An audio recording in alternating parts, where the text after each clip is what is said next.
Okay, quick radar update this afternoon, a little bit later than usual. So, yeah, markets are doing okay, aren't they? They've kind of gone quiet. We like it when they go quiet and we're not whipping up and down on news reports. You know, the longer these things tend to drag out, the less the market, tends to sort of bother with them. And that is good to see. But let's just go to the S&P. Structurally, we've got a very normal correction. From my point of view, from my trend model, the lesser markets, and the Russell and the transports as well, as a Dow theorist, I see as the leader of the US markets.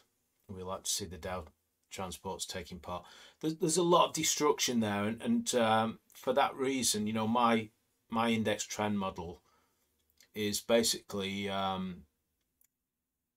we're basically in a bear rally, though structurally the primary trend of the leading markets is still up. So I want to watch the leading markets, but I'm also conscious that when you take into account all markets together, we're in a bit of a bear rally.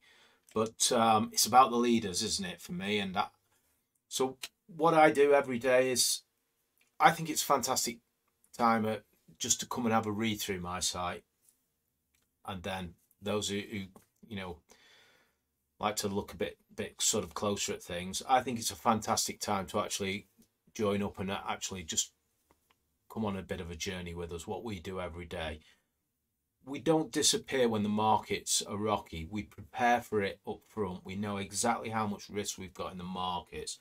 We know everything before the correction happens. We always know there's a correction ahead of us, so we're proactive in how we manage our risk.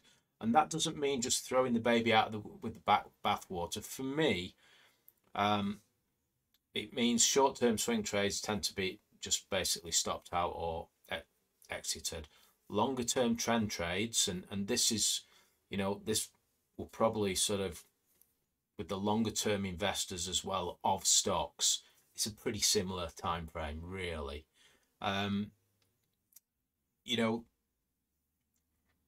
For that style, the portfolio gets a health check. So basically, the ones what are weaker and the market isn't really seeing a reason for those to hold up, they will stop me out and I will exit those. But there's the stronger ones, the salmon, what are swimming against the flow, what are structurally still trending, those will stay, in the portfolio.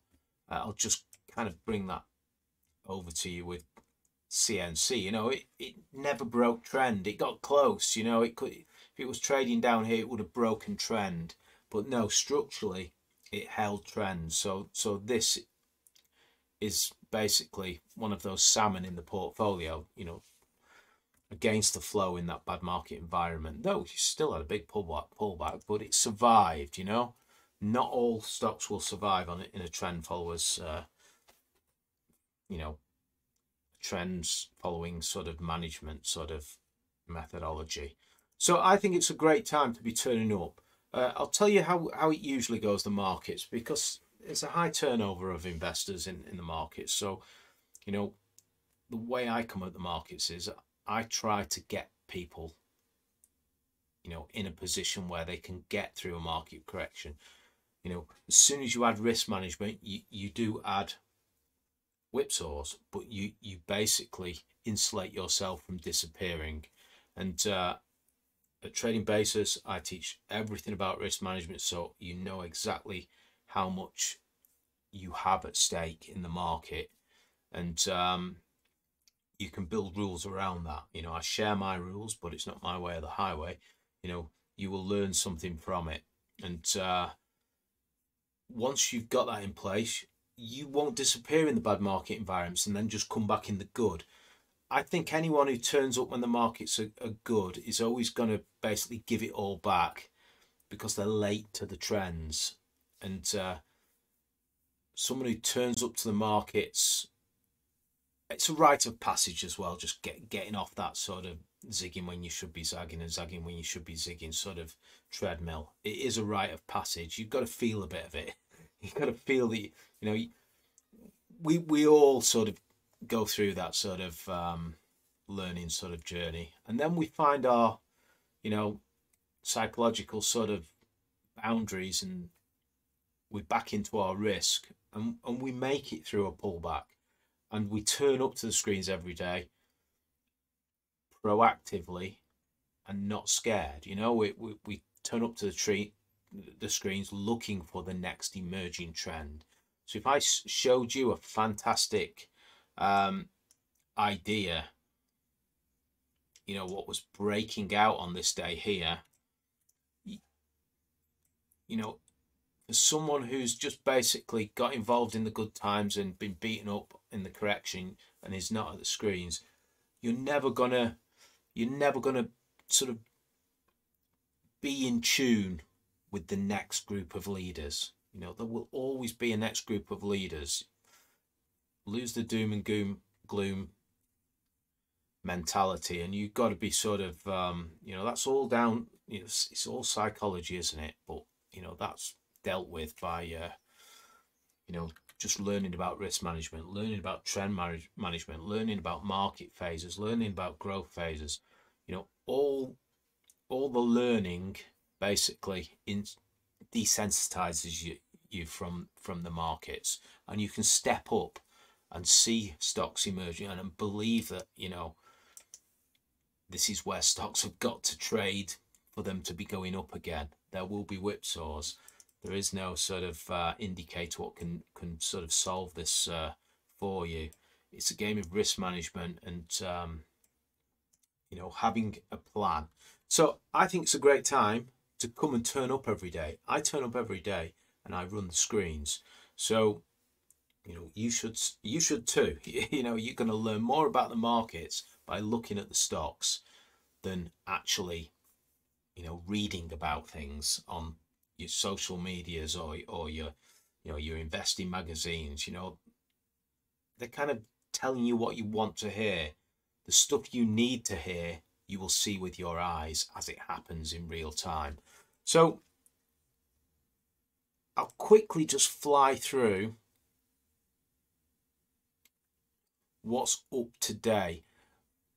Looking at the screens, there's a lot of stocks in the screens what are basically gold stocks.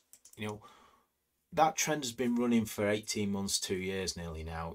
We saw the leaders leave the station.